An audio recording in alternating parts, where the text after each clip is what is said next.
Começa agora os 10 mil deles.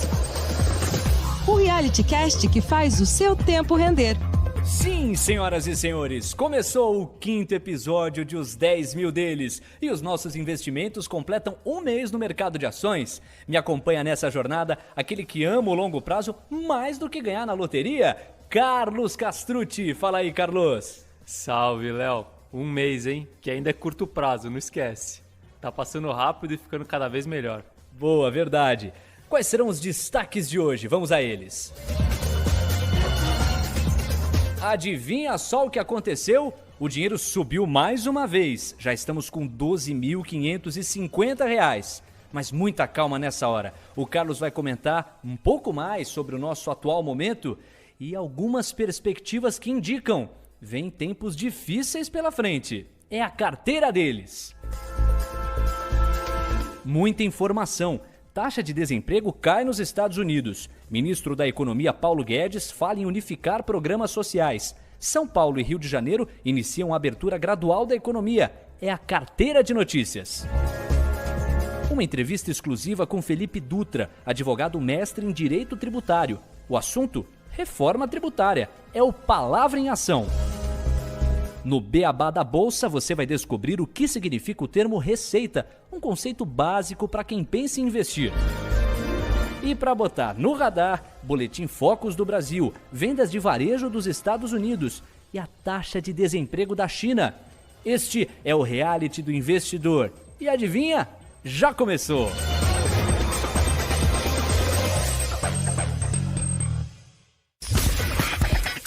A carteira deles. Bom, Carlos, a gente percebeu um início de semana animador, com a Bolsa Brasileira chegando à sua 7ª subida seguida.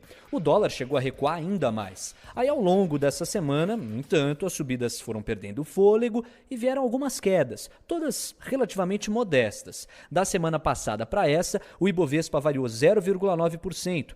Positivamente. O dólar caiu 4,2%. Já o nosso patrimônio apresentou uma variação positiva de 1,7%. Mais uma vez, performance melhor que o índice Ibovespa. Conta pra gente qual foi o balanço da semana, rapidamente, e o que a gente pode esperar para a próxima semana, porque, a julgar pelos indícios que você estava me contando aqui nos bastidores, não deve ser uma semana fácil aquela que vem. Não dá para prever o futuro, mas dá pra gente ter uma intuição com base em algumas evidências, né? Bom, Léo, vou começar falando da semana que passou. Foi mais uma semana daquela sequência que a gente vem verificando desde o início do nosso programa. Uma semana com altas fortes e sequenciais das bolsas ao redor do mundo e, por consequência, da nossa bolsa brasileira. O que acontece que sempre é motivo de cautela. Todo movimento rápido, seja para cima ou para baixo, esse ano está típico, né? A gente já viu para baixo muito rápido, para cima muito rápido agora, ele tem como consequência alguma correção que pode vir rápida também, talvez não na mesma intensidade, mas tende a ser veloz. Hoje, que a gente está gravando num feriado aqui brasileiro, o mercado lá fora está funcionando. E o que a gente verificou hoje com o mercado lá já fechado é que as bolsas caíram muito. Para você ter uma ideia, o S&P, que é um dos principais índices americanos, caiu quase 6% hoje. E um índice que reflete a bolsa brasileira caiu quase 8% hoje. Então, tudo mais constante, claro, se a gente não ver uma recuperação a partir de amanhã, a gente deve verificar uma queda acentuada na bolsa brasileira no dia que segue, por volta de uns 5%, e o dólar voltando a um patamar de 5, talvez até um pouco acima dos R$5. Nada que você tenha que se assustar, faz parte do mercado essas oscilações, ainda mais num ano com tanta volatilidade como a gente vem vendo agora. Não se assuste com a queda que deve ocorrer, inclusive ela pode ser revertida rápida, aí seria um chute, eu não sei o que vai acontecer, mas ela faz parte. O importante é você focar sempre no longo prazo e na convergência do preço das ações que você tem para o valor delas.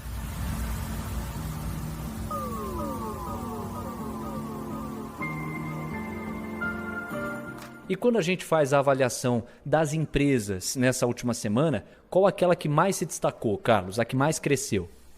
A que mais cresceu essa semana de novo foi a IRB Brasil Resseguros, que subiu por volta de 23,6%. Se eu não me engano, na semana passada tinha subido alguma coisa nessa ordem de grandeza também. A IRB Brasil Resseguros é aquela empresa que faz seguros para seguradoras. Isso, essa empresa mesmo. E como no episódio anterior eu não expliquei a minha tese sobre essa empresa, e é uma tese que não é unânime, nesse episódio eu vou trazer um pouco da minha visão e até da minha história com essa empresa. Assim, só para vocês terem uma ideia, essa empresa abriu capital na bolsa, ou seja, ela era de capital fechado antes. Ela abriu o capital em 2017. Quando eu analisei o negócio, primeiro eu olhei os sócios. Os principais sócios que são até hoje são Itaú Seguros e Bradesco Seguros, ou seja, são sócios extremamente fortes. É uma empresa com mais de 80 anos de atuação, com um negócio lucrativo, na minha opinião, e que possui quase 40% de participação no mercado.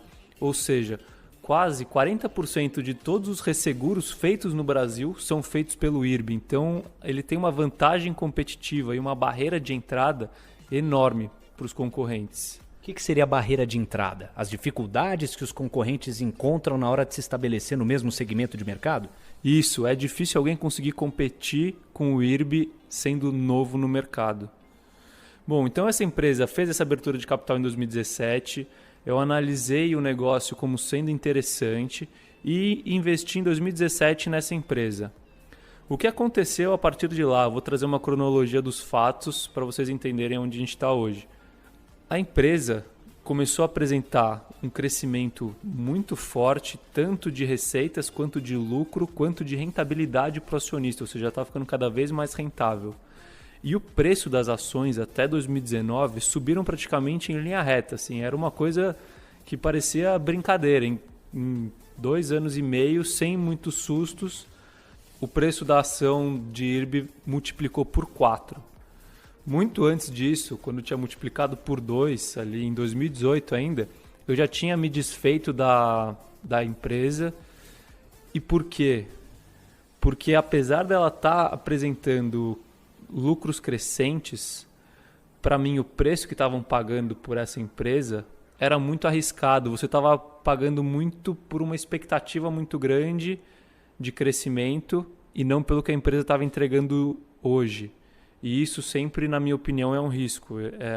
Não é o meu perfil de investidor. Ou seja, num primeiro momento você identificou que os preços da IRB Brasil Resseguros estavam pequenos, baixos, frente ao valor que essa empresa tinha. Na medida em que os preços foram galopando, foram aumentando, você passou a questionar se continuava sendo estratégico manter essas ações na carteira. Isso, é por aí mesmo. E aí, bom, chegamos no final de 2019, começo de 2020. Essa era uma empresa que era quase uma unanimidade, todo mundo falava bem dela. E aí começou a sequência de fatos que acabaram com a credibilidade da empresa. Primeiro, uma gestora chamada Esquadra fez um baita relatório, um baita dossiê para explicar por A mais B, eu não vou entrar em detalhes aqui, que os lucros apresentados pelo IRB não refletiam a realidade, que tinham vários itens que a gente chama de não recorrentes, ou seja, que não fazem parte do dia a dia do negócio da empresa, e algumas outras nuances que não estavam corretas. Com isso, a empresa começou a perder credibilidade, chegou até um ponto, ali por volta de março, na divulgação dos resultados do ano de 2019, onde foi praticamente a gota d'água. O que aconteceu? E aí, só para fazer uma analogia, é quando eu entro que é muito importante você estudar a política de bonificação dos diretores. Para você ter uma ideia, a política de bonificação dos diretores do IRB era em função da valorização do preço das suas ações. E a data de corte, podemos chamar assim, para esse bônus era um pouco depois desse fatídico dia da teleconferência de resultado da empresa. Explica pra gente o que é essa data de corte. É a data em que você coleta o preço da ação para definir qual vai ser o bônus dos diretores. Então, os resultados vieram, a princípio, bons, na verdade maravilhosos, do ponto de vista contábil. Ninguém sabe até que ponto eles eram reais. Mas um dos diretores afirmou que o Warren Buffett tinha comprado participação na empresa. O Warren Buffett, para quem não sabe, é o maior investidor em empresas do mundo. Ele é conhecido no mundo inteiro. E isso era mentira. 2 dias depois, mais ou menos, o Buffett desmentiu, falou que nunca pensou em investir na empresa. E aí a credibilidade da empresa foi para o chão. Todos os diretores, ou praticamente todos, foram substituídos. Os membros dos conselhos de administração fiscal foram substituídos. Os preços das ações do IRB, a essa altura, tinham caído mais de 80% em relação ao fechamento de 2019. E, a partir daí, ninguém mais queria comprar essa empresa. O que eu fiz? Pegando todos esses dados, primeiro assim, partindo da premissa, só para voltar atrás, de que é uma empresa com sócios fortes, com 80 anos de experiência, com uma participação de mercado enorme e num negócio lucrativo, eu comecei a analisar a empresa de novo quando ela estava com esses preços super deprimidos. E nas premissas que eu adotei para estimar os resultados da empresa, eu coloquei premissas super pessimistas, fazendo uma precificação onde a empresa ainda ficaria barata, e adotando todos os argumentos contrários à empresa, desde a carta da gestora Esquadra até outros argumentos de credibilidade, de potencial mentira nos lucros e por aí vai. Quando eu fiz todas essas análises com uma margem de segurança no investimento super relevante, mesmo assim o retorno que eu esperava no investimento era enorme. O preço estava muito inferior a esse valor da empresa num cenário super pessimista.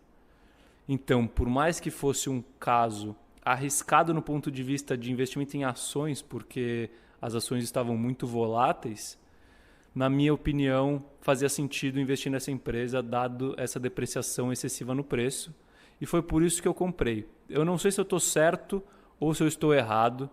Ela vem valorizando nesses últimos tempos e eu estou de olho na empresa para ver como que eu posso projetar melhor o futuro dela com essa nova diretoria para decidir se eu continuo com ela, se eu compro mais ou se eu vendo. E, em resumo, essa é a minha história com o IRB. Então é uma empresa que, apesar de não estar com credibilidade alta, tem um negócio sólido. E é isso que levou você a colocá-la dentro da nossa carteira. Isso, e claro, a diferença entre o preço que ela estava sendo negociada e o valor que eu acredito que ela tem. @os 10 mil deles, porque o seu tempo também rende nas redes sociais. E Carlos, qual foi a empresa que menos cresceu ou decresceu na nossa carteira? Nessa semana, a empresa que decresceu, o que mais decresceu, foi a Vale. Ela caiu 2,7%. A gente chama isso de oscilação, né? Não é nem queda ou alta. É importante só destacar que, apesar dessa queda, essa é a segunda vez que eu cito ela na ponta da queda, a Vale, ela é uma das únicas empresas da nossa carteira que apresenta valorização no ano. Então essa pode ser uma das justificativas para essas pequenas correções nessas semanas. E a tese dela eu deixo para outro momento de novo, porque a gente já tem uma aí bem explicada. Bom, e a gente valoriza demais a ideia de longo prazo. Você sabe disso, está acostumado com isso. Foi uma das primeiras lições que o Carlos fez questão de nos ensinar dentro do podcast. Por isso, cada vez que a gente fechar um ciclo simbolicamente interessante do ponto de vista temporal, a gente vai trazer uma análise mais sólida. Este episódio marca o fechamento do primeiro mês dos nossos investimentos. Então assim, antes de eu trazer os números que refletem esse primeiro mês, deixa eu agradecer aqui em nome de toda a equipe, você que está com a gente, está curtindo, está ajudando, está compartilhando o nosso conteúdo porque entende que ele faz diferença na vida das pessoas que querem entender melhor o mercado de ações. E bora para os números. Se a gente considerar os últimos 30 dias, o Ibovespa saiu de 79 mil pontos para mais de 94.600 pontos. O que isso significa? significa que a variação foi positiva e girou em torno de 20%. Quando a gente olha para a nossa carteira, ela saiu dos R$10.000 iniciais e chegou a R$12.550. É um aumento superior a 25%. Com isso a gente consegue ver direitinho a fotografia entre Ibovespa e a nossa carteira sob um ângulo que é diferente daquele que a gente tem aqui nos episódios, que é o ângulo semanal, né, Carlos? A gente vai fazer o mesmo quando completarmos um semestre de investimento e a mesma coisa quando a gente completar um ano de investimento. E como eu quero vida longa para esse projeto, a mesma coisa quando a gente completar 2, 3, 4, 5, 10 anos com todo o nosso investimento. Afinal, não adianta falar, né? Tem que praticar aquilo que a gente sugere aqui para os ouvintes, apostar no longo prazo. O que a gente pode depreender desses números, Carlos?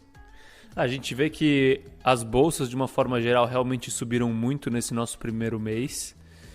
E uma coisa que vai ser muito importante vocês verificarem ao longo do tempo é o que a gente chama de a oitava maravilha do mundo. Qual que é a oitava maravilha do mundo? É o juro composto. É o ganho em cima do ganho, entendeu? Se você for somar todos os ganhos das semanas que a gente falou para você, você vai verificar que é um número inferior aos 25%. Por quê? Porque cada ganho da semana seguinte foi em cima dos R$10.000 que a gente tinha, mais do ganho que a gente acumulou. E isso, no longo prazo, tem um efeito maravilhoso para o patrimônio de qualquer um. Você me deu uma ideia legal agora. A gente pode adotar que os juros compostos são o nosso mascote aqui do nosso podcast? Pode ser assim, não? Pode, eu gosto deles. Muito bom, então. Juros compostos, o mascote ou os mascotes, vamos chamar de o juro composto para ficar mais fácil. O juro composto, a partir de hoje, é o mascote dos 10 mil deles. E no Diário do Investidor que eu separei para hoje, eu senti algo completamente diferente do que eu já havia sentido como investidor nesse um mês de projeto. Pela primeira vez, eu fiquei aflito ao ver o dinheiro crescer.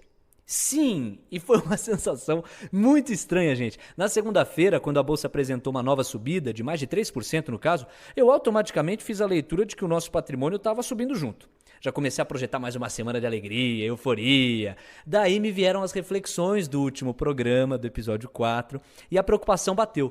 Qual o fôlego desse crescimento? É um crescimento sustentável? As coisas não estão acontecendo muito rápido? Eu me perguntava. Me vieram aquelas frases de efeito na cabeça do tipo, quanto maior a altura, maior o tombo. Ou ainda, tudo que vem fácil, vai fácil. E a minha vontade, sendo bem honesto, era de ligar para você, Carlos, e perguntar, não é melhor vender alguns ativos? Eles não vão cair já, não tá na cara que é isso que vai acontecer. Mas aí eu lembrei que a gente se reúne para gravar o podcast e falei, pronto, vou dividir com ele as minhas aflições diante do microfone. Faz sentido essa percepção, Carlos? Léo, primeiro dizer que eu tô orgulhoso de você. Assim, é claro que a gente nunca pode olhar só para o preço, né? Que é o que eu falo, de se ancorar no preço anterior para determinar se algo tá caro ou tá barato. Mas isso mostra a inteligência emocional que você vem desenvolvendo como um investidor, de sempre desconfiar quando existe uma alta muito rápida, de ficar desconfortável com essa situação, de perceber que as suas empresas estão ficando cada vez mais caras em relação ao valor delas. Só como desfecho, então, você não deve apenas se basear na variação do preço, mas a partir da variação do preço verificar se as empresas ainda estão baratas em relação ao valor delas ou se elas já estão caras e a partir daí tomar a decisão de comprar e vender. Mas o passo mais importante você já deu, que é esse desconforto quando os preços sobem. Carteira de notícias. O índice de desemprego dos Estados Unidos foi divulgado. Superando expectativas, o país criou 2,5 milhões de vagas no mercado de trabalho formal. Com o dado, a bolsa americana subiu mais de 3%. O otimismo se refletiu em muitas bolsas da Europa, como a de Frankfurt e a de Paris, principalmente. Essa notícia ela trouxe grande otimismo para o mercado, porque, é o que eu sempre falo, o mercado projeta o futuro e os dados que surpreendem essas projeções, tanto para o lado positivo quanto para o lado negativo, influenciam o andamento das bolsas, a valorização ou desvalorização. O que aconteceu? O mercado estava prevendo que o desemprego dos Estados Unidos ia passar de 14% para quase 19% e que seriam destruídos em maio mais aproximadamente 7,5 milhões de empregos. Quando veio essa surpresa que ao invés da destruição a gente teve uma criação de 2,5 milhões e que a taxa de desemprego caiu de 14% para 13%, o mercado viu isso como uma possibilidade de uma recuperação econômica muito mais rápida do que o antes previsto e o impacto no momento atual muito menor do que o previsto.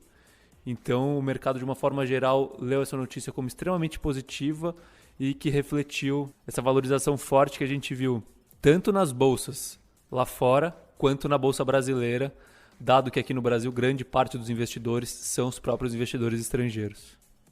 Por outro lado, Jerome Powell, presidente do Federal Reserve, o Fed, Banco Central norte-americano, não demonstrou otimismo com os dados sobre o desemprego nos Estados Unidos. Ele pondera a possibilidade de uma segunda onda do coronavírus e também diz que os empregos perdidos agora demorariam alguns anos para serem retomados. Ainda nos Estados Unidos, o Comitê Federal de Mercado Aberto, o chamado FONC, deixou as taxas de juros em 0% e 0,25%. Com isso, sinalizou também que esse deve ser o patamar até 2022. E aí, Carlos? Em relação à decisão da taxa de juros, ela estava completamente esperada, então ela não teve nenhum efeito prático na bolsa. Agora, o discurso do Powell, assim, na minha opinião, por mais que ele não tenha falado nada que seja uma surpresa, nada que as pessoas não esperem, ele trouxe, de certa forma, um choque de realidade para o mercado. Esse pode ser um dos principais motivos para essa queda acentuada que a gente está vendo na bolsa lá fora hoje e que deve refletir na bolsa brasileira na semana que está entrando. O ministro da Economia, Paulo Guedes, afirmou que uma das medidas que serão tomadas no período pós-pandemia vai ser a unificação de vários programas sociais, entre eles o Bolsa Família, todos em um só. O chamado Renda Brasil terá o objetivo de melhorar o desempenho desses programas. A equipe econômica justifica a ação, apontando que a pandemia deve deixar mais pessoas em situação de vulnerabilidade social. A leitura do mercado. O mercado, de certa forma, não reagiu a essa notícia, então eu vou trazer um pouco da minha opinião. É um assunto delicado, mas na minha opinião, num momento de crise, é importante você colocar dinheiro na mão da população para que a economia continue rodando. Então, para mim, isso é algo positivo. Por quê? Porque é mais fácil você retomar uma economia, mais fácil e mais barato, tá? Você retomar uma economia que está fraca, mas que está acontecendo, do que você retomar uma economia parada. Flexibilizações da economia. A Prefeitura de São Paulo autorizou a abertura do comércio de rua e dos shopping centers. Nos dois casos, o tempo máximo em que poderão permanecer abertos é de 4 horas, com número reduzido de clientes e respeito a normas específicas de segurança e higiene. No Rio de Janeiro, essa reabertura foi alvo de uma disputa judicial. A Prefeitura e o governo do estado haviam decretado a flexibilização, tal como São Paulo. A 7ª Vara de Fazenda Pública vetou a ação. Porém, o Tribunal de Justiça do Estado derrubou esse veto, fazendo valer a decisão do Poder Executivo. Essa sinalização da flexibilização, de certa forma, ela é positiva para o mercado, porque mostra que a economia aos poucos deve começar a voltar. O mercado, de novo, não reagiu a essa notícia ainda, pelo menos não de forma contundente, porque ele está esperando, mais do que tudo, a reação da população a essa medida. E qual reação? As pessoas estão seguras para sair de casa, para voltar a consumir, para voltar a circular, ou elas ainda vão continuar receosas mesmo com essa reabertura? Isso é o que o mercado vai ler ao longo do tempo para conseguir precificar melhor como que deve ser a retomada econômica aqui em São Paulo e no Rio de Janeiro.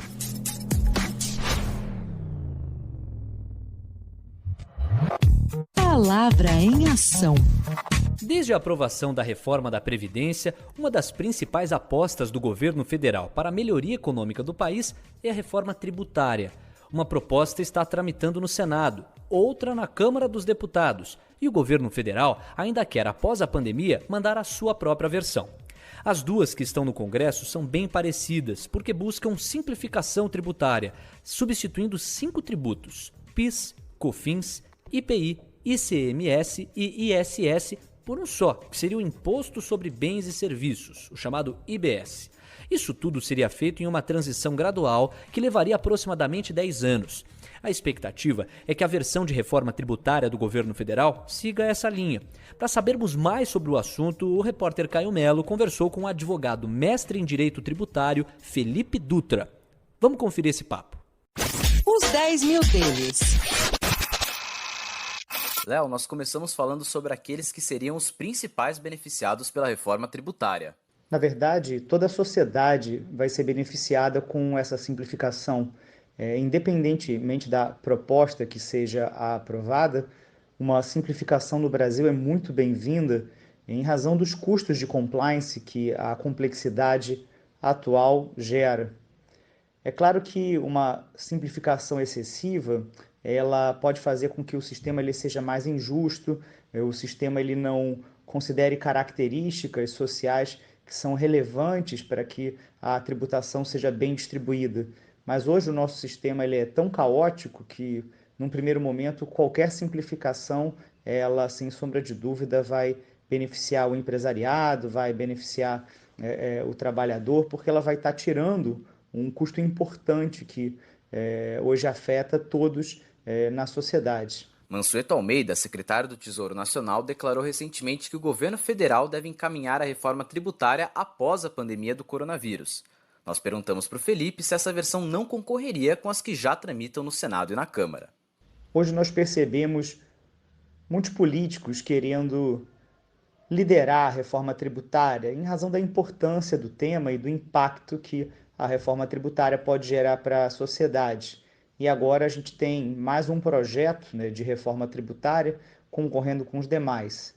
A gente percebe que durante alguns meses houve uma intenção de buscar uma convergência, o que seria válido. É melhor a gente ter uma reforma aprovada, né, ainda que parcial, do que essa concorrência infinita que vai desgastando o debate e acaba não gerando mudança nenhuma. Então, na prática, essa nova versão ela pode concorrer com as demais em alguns aspectos e pode acabar esvaziando todo o acordo político que existia anteriormente.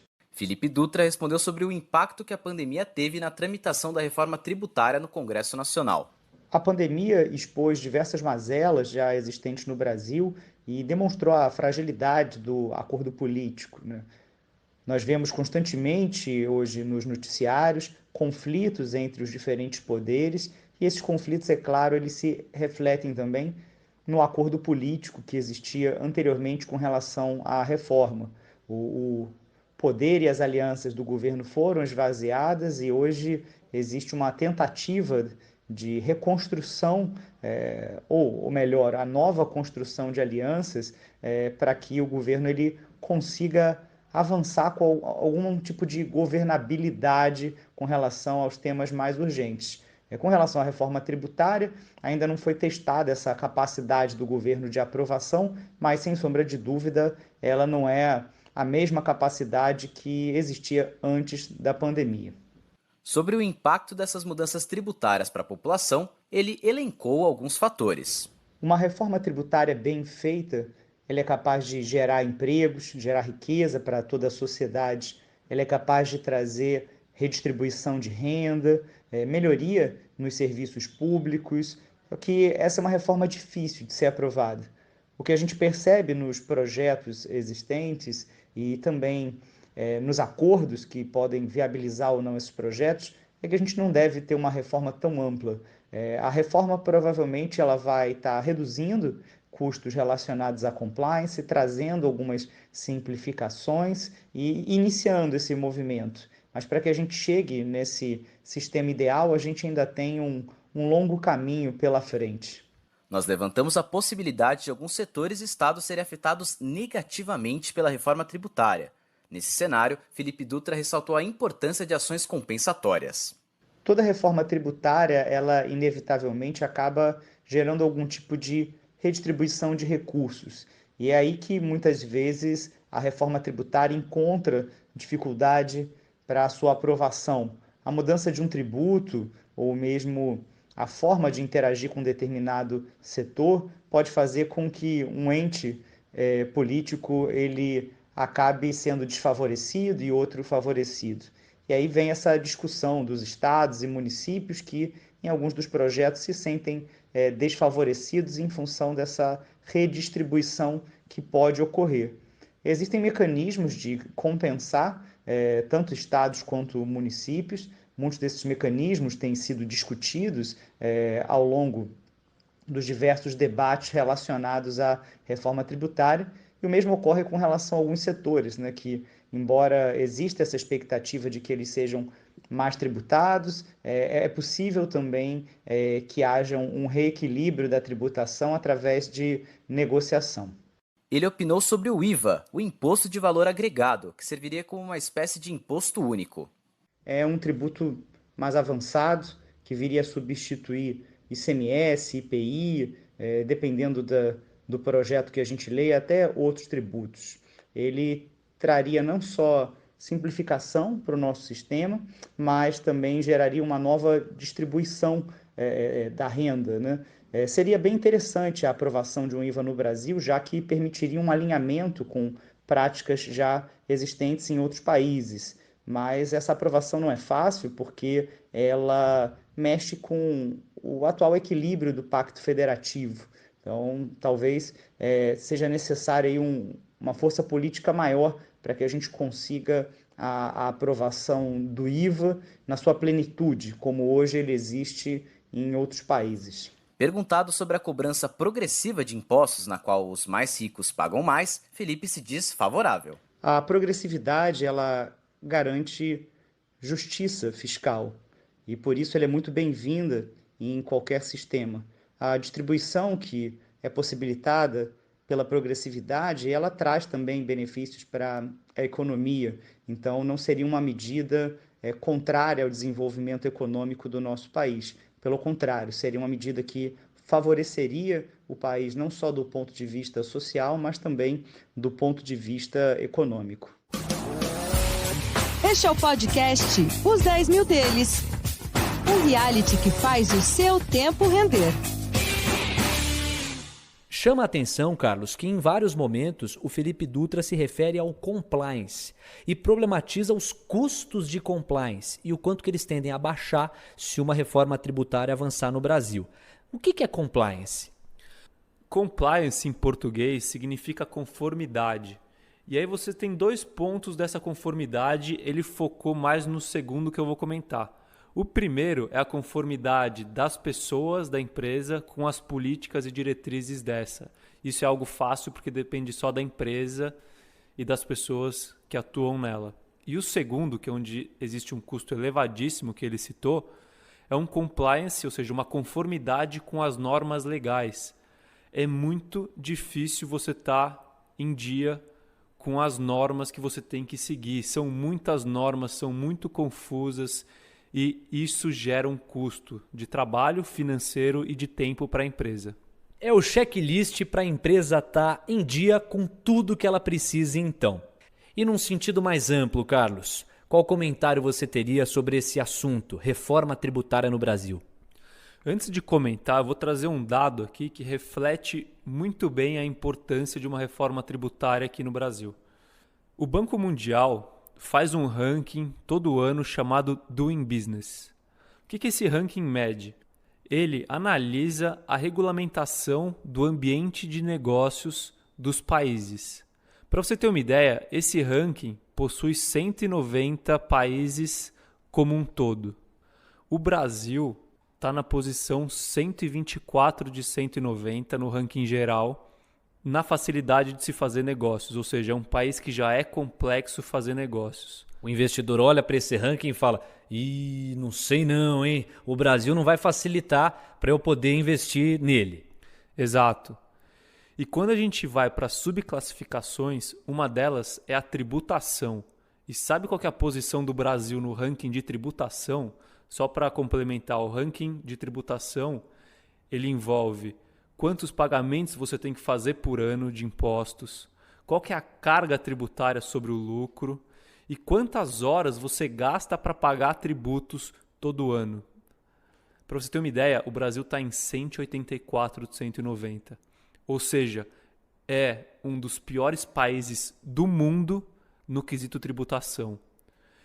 Então o que acontece? Enquanto a gente não tem essa reforma tributária, que no meu ponto de vista talvez seja até mais importante do que a reforma da Previdência que a gente teve, quando as empresas externas olham para o Brasil, veem uma oportunidade de investir aqui, de abrir negócios aqui e percebem essa dificuldade de fazer negócio, elas desistem. E o que acontece quando elas desistem? Você não tem uma empresa aqui gerando PIB, gerando emprego e gerando renda. Então, esse é um dos principais pontos que afetam a capacidade do país de crescer, ou seja, aquele famoso PIB potencial do país. Quando você tem uma reforma tributária bem feita, quando você sobe nesse ranking, a gente tende a ter muito mais investimento externo vindo para cá, investimento direto, não é capital especulativo, é o cara que realmente abre empresa aqui, e a nossa economia seria muito mais propensa a crescer mais e gerar mais renda para o país como um todo. Você sentiu, né? No que diz respeito à organização e eficiência tributária, se nós estivéssemos num campeonato de pontos corridos, o Brasil estaria na zona do rebaixamento, posição 184 em 190 posições possíveis. Que coisa. Beabá da Bolsa. Até aqui já ficou claro que um dos principais pontos que o investidor deve levar em consideração é a diferença entre preço e valor. Se o preço for inferior ao valor que você sabe que aquela empresa tem, adquirir aquela ação é estratégico. Se o preço for maior do que o valor que aquela empresa tem, é o oposto. O preço a gente enxerga, né? A ação da empresa tal está valendo tanto. Mas e o valor, gente?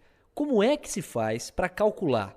A partir desse episódio, a gente inaugura uma série de explicações que vai ajudar você a entender o que é o valor de uma empresa e como calculá-lo. Um conjunto de premissas que giram em torno da contabilidade. Hoje, o nosso desafio, Carlos, é que você explique para a gente o que é receita. Por onde a gente começa? Perfeito, Léo. Só para começar, quando você vai analisar as finanças de uma empresa, você tem 3 principais demonstrações financeiras. Quais que são?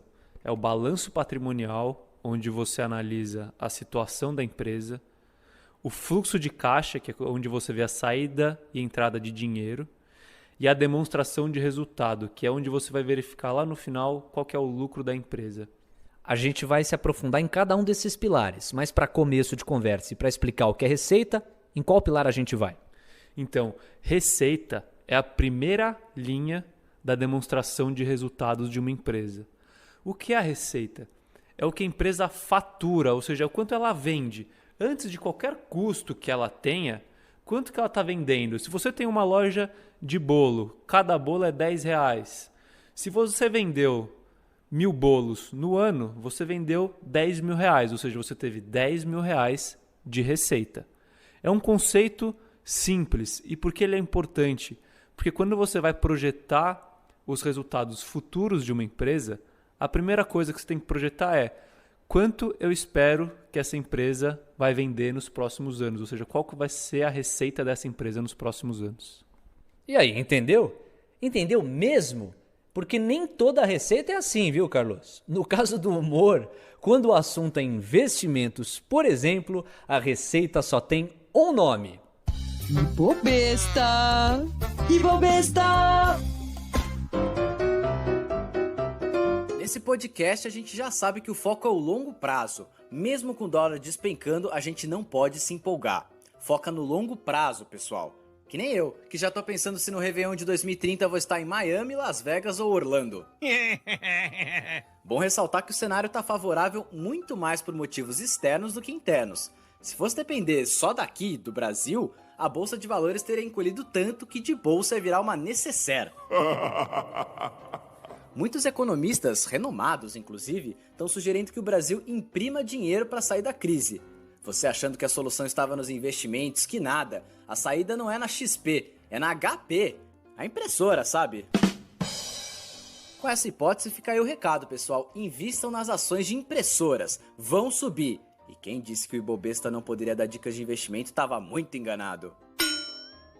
Para explicar melhor essa ideia de imprimir dinheiro, na verdade não seria literalmente ao estilo La Casa de Papel, mas sim injetar liquidez na economia. A gente está num período tão parecido com uma distopia que querem criar uma economia líquida, inspirada no Bauman para amenizar. No começo da República, o Brasil realmente imprimiu mais dinheiro. Essa ação foi comandada pelo então ministro da Fazenda, Rui Barbosa. Só que deu tão errado que a gente pode chamar ele de Ruim Barbosa. Mas falando de coisa boa agora, Bill Gates, dono da Microsoft, tem um plano para levar a cura do coronavírus para o mundo todo. E você achando que o máximo de antivírus que o Windows ia nos fornecer é para os computadores, hein? Essa ação antivírus, ou melhor, anti-coronavírus, vai consistir em 100 milhões de dólares gastos com a vacina para países pobres. Isso porque a vacina ainda nem foi descoberta. Já pensou em receber esse tipo de ajuda? Olha, o Brasil não está entre os países mais pobres, mas estamos de portas e janelas, digo, Windows, abertas para receber uma dessas, viu, Bill Gates?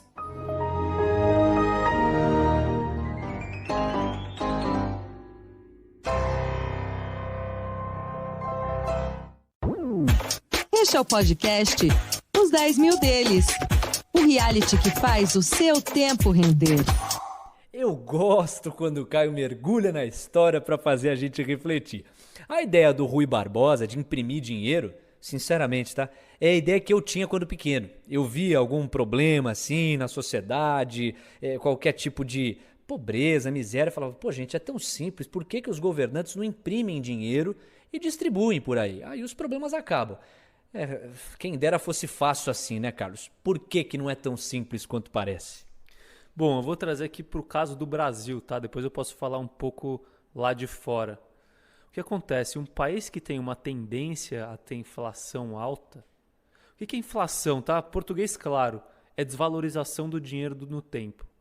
Quando você tem uma inflação muito alta, quer dizer que seu dinheiro está desvalorizando muito no tempo.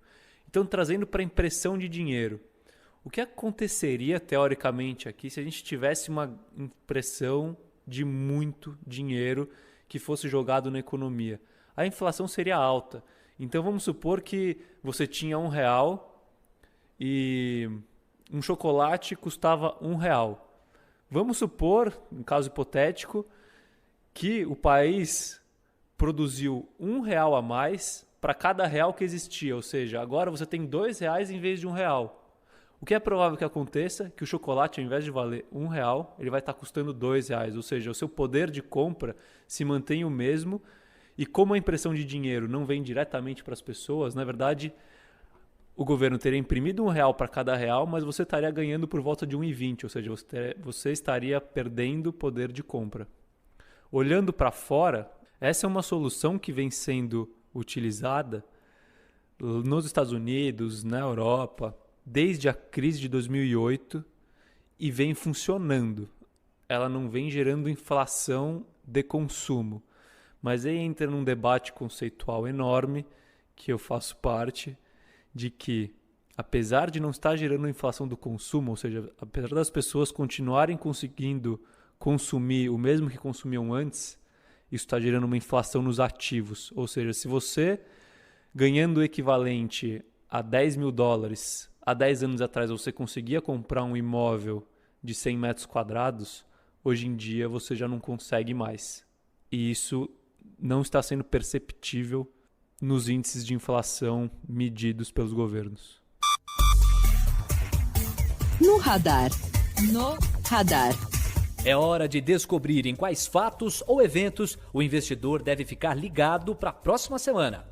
No Brasil, será divulgado mais um Boletim Focus. Ele apresenta as expectativas do mercado, o levantamento das previsões dos bancos, dos gestores de recursos e de outras instituições como as corretoras, por exemplo.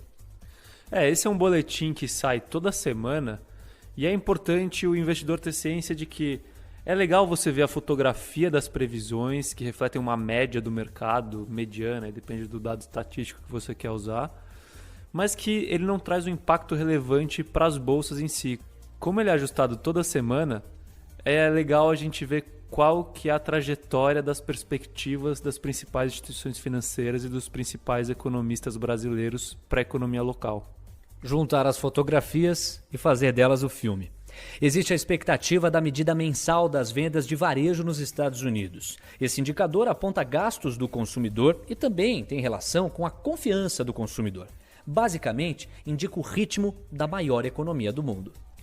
Esse dado é importante a gente ficar de olho, porque nesse momento, como eu venho falando algumas vezes, a gente ainda está um pouco no escuro, né? E como são os dados de vendas no varejo de maio, quando alguns estados começaram a reabrir os seus negócios por lá, vai ser legal a gente ter um sentimento de como que o consumidor está lidando com essa reabertura. Será que eles estão voltando a consumir ou não?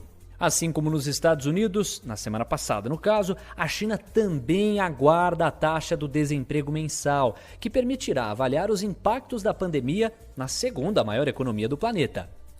A China está num estágio mais avançado desse ciclo da pandemia, né? Ele já está se recuperando da queda que ocorreu durante as restrições de circulação. E a gente vai ter uma fotografia de como as outras economias devem se comportar quando chegarem nesse estágio que a China se encontra. Pipoca na mão, porque um passarinho me contou aqui que a dica da semana, hoje está com o senhor Carlos Castrucci, vai girar em torno do cinema. Um filmão. Qual é a indicação sua, Carlos?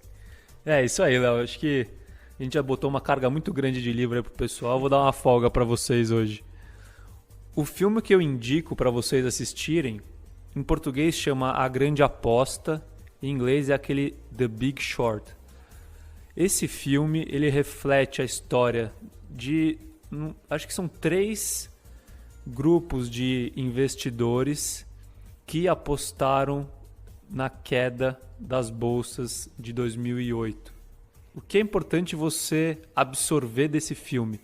É claro que, caso você não esteja muito habituado com o mercado, vão ter termos que eles vão utilizar que você não vai entender, algumas linguagens talvez um pouco complexas, mas o mais importante de tudo, primeiro, o personagem principal, que é o Michael Burry, diagnostica uma bolha no mercado imobiliário por volta de 2005 ou 2006, agora eu não me recordo. E a bolha estourou no final de 2007, começo de 2008. Desde quando ele diagnosticou essa bolha, ele começou a apostar na queda desse mercado. E ele perdeu dinheiro durante todo esse tempo. Então, qual que é a lição que fica aí vinda do Michael Burry? Se você tem uma convicção no mercado, ela pode ser testada por muito tempo até que ela dê certo. Mas você tem que conseguir manter essa convicção ao longo desse tempo. Ou seja, a inteligência emocional é super importante. Além disso, o filme tem no elenco Christian Bale, Brad Pitt, então é super bem filmado e vale a pena assistir. Ô, louco! Que primeiro comentário, que professor bonzinho, hein? Aliviou, recomendou um filme, gostei de ver. Segundo comentário, ele tá mostrando aqui um outro lado, que é de crítico de cinema. Curti aí, escalou todo o elenco do filme. E um terceiro ponto importante, antes que você comece a achar do outro lado, pô, mas deu muito spoiler. É nada, eu também já tive a oportunidade de ver o filme, acontece muita coisa para além das que o Carlos compartilhou aqui e vale a pena se ligar. Gostei, é pipoca na mão e a grande aposta na tela. Nas redes sociais, siga a gente, @os 10 mil deles. E chegou o momento daquele abraço. Mandar um abraço para a galera que está acompanhando o nosso Os 10 Mil Deles. Ó, começar aqui com o João Araújo. O João Araújo, ele entrou em contato com a gente e falou assim: pô, eu morri de ciúmes. Até aqui sou um dos ouvintes assíduos desse programa e nunca me mandaram um abraço. Tá dado o abraço, João. Fica tranquilo que tem espaço aqui para todo mundo e claro que a gente ia lembrar de você. Abração, obrigado pelo apoio, por estar com a gente. Quero também mandar um outro abração pro André Barbieri. O André que acompanha o nosso podcast, tá sempre de ouvido ligado e tem compartilhado com a nossa equipe que tá aprendendo bastante, tá curtindo. Valeu, André, um abração. Direto para o nosso Instagram, @os 10 mil deles. Por lá eu sempre lembro, você pode acompanhar conteúdos exclusivos e interagir com a gente. Perguntas de hoje. O Pedro Ivo inaugura aqui os questionamentos. Ele pergunta: vocês estão atuando com os investimentos dos 10 mil deles com a forma de aplicação Day Trade ou com a forma de aplicação Swing Trade? Como funciona cada uma dessas aplicações? Começar falando como que eu atuo. Na verdade, não é por nenhum dos dois.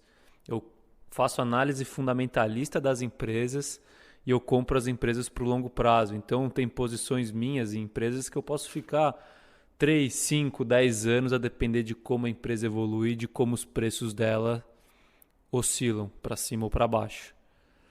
O Day Trade é a operação no dia, ou seja, o que seria? É você comprar e vender qualquer ativo, seja ele uma empresa, seja ele dólar ou qualquer outra coisa negociada em bolsa, num dia e vender no mesmo dia. Normalmente você acaba usando estratégias de análise técnica ou de análise estatística para fazer esses tipos de operações. Os swing trades são operações curtas, mas não tão curtas. Então são operações que demoram dias ou semanas para serem executadas e normalmente também vai mais nessa linha de análise técnica do que na análise fundamentalista. Você analisa mais gráficos, mais estatística, se você for um pouco mais focado em matemática, e menos os fundamentos da empresa. Em resumo, você foca na dinâmica dos preços. Oi, Pedrão. A gente, nesse episódio, revelou que o mascote dos 10 mil deles é o juro composto. E o pai deste projeto chama longo prazo. A atuação do Carlos gira em torno dele, do longo prazo. A pergunta do Pedro Ramiro, xará do Pedro Ivo aqui. Ele vai lá e questiona: o que é IPO, ou oferta pública inicial? E aí, Carlos? É mais uma sopa de letrinha para um conceito fácil. O IPO nada mais é do que a abertura de capital da empresa. Então é quando uma empresa de capital fechado se torna uma empresa de capital aberto, ou seja, pessoas externas podem comprar e vender as ações dessa empresa na bolsa. Só para fazer uma analogia, então imagina que você tem uma loja de carro em que você, seu pai e seu irmão são os acionistas dessa empresa. E aí você decide... Tem duas saídas, né? A primeira, ou você decide que você não quer mais ter toda essa participação na empresa, que por isso você quer vender uma parte, e o IPO é uma dessas formas, você vende para um público em geral que pode depois negociar ele na bolsa, ou você quer crescer essa empresa, ou seja, você aceita diluir a sua participação a fim de crescer a empresa, de financiar a sua empresa com novos sócios, e por aí também você faz um IPO, ou seja, você abre o capital nessa empresa, capta esses recursos para dentro da sua empresa e as suas ações começam a ser negociadas em bolsa.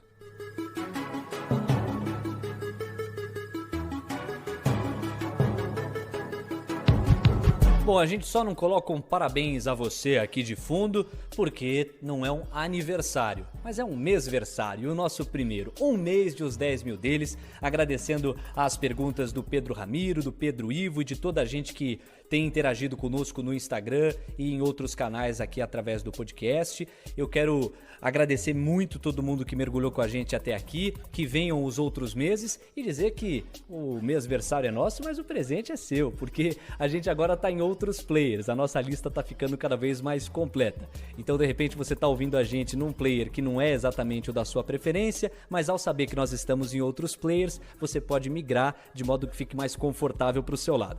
Hoje o nosso conteúdo está no Pocket Casts, Spotify, WeCast, Castbox, Player FM, Podbean, Deezer, Stitcher, TuneIn, Overcast, Podcast Addict e Podcast Republic. Fechado? Obrigado a todos vocês que estão conosco. Se você gostou desse episódio, sentiu que ele fez diferença, não deixa de divulgar pra galera que você acha que vai sentir interesse por ouvir o nosso conteúdo. Apresentação e edição deste episódio, Leonardo Levati, comentários do nosso Carlos Castrucci, a produção do Super Caio Melo e as mídias digitais cuidadas pelo Matheus Fernandes.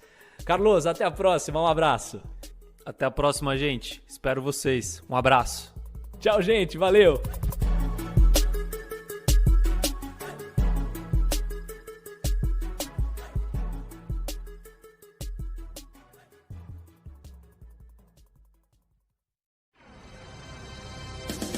Semana que vem tem mais, os 10 mil deles. Disclaimer. As opiniões dadas pelo gestor de recursos Carlos Castrucci sobre empresas de capital aberto e demais ativos financeiros investidos por ele podem configurar conflito de interesse com você, ouvinte. Deste modo, reflita sobre a precisão e a validade dessas opiniões a partir dos seus próprios critérios. Além disso, qualquer comentário sobre investimentos reflete única e exclusivamente a opinião do Carlos. Não se trata de qualquer recomendação de investimento. Ressaltamos ainda que a participação dele não tem como objetivo a venda dos serviços da Roa Asset Management, empresa da qual é sócio e por onde realiza os investimentos dos R$10 mil iniciais do projeto. O investimento destes recursos vem sendo realizado pelo Carlos da mesma forma como são investidos os recursos dos clientes da Roa. O projeto Os 10 Mil deles persegue as melhores práticas mundiais para o mercado financeiro na atuação de Carlos como gestor de recursos. Assim, ele não vai comunicar alterações na estratégia de investimentos antes de executá-las para os próprios clientes.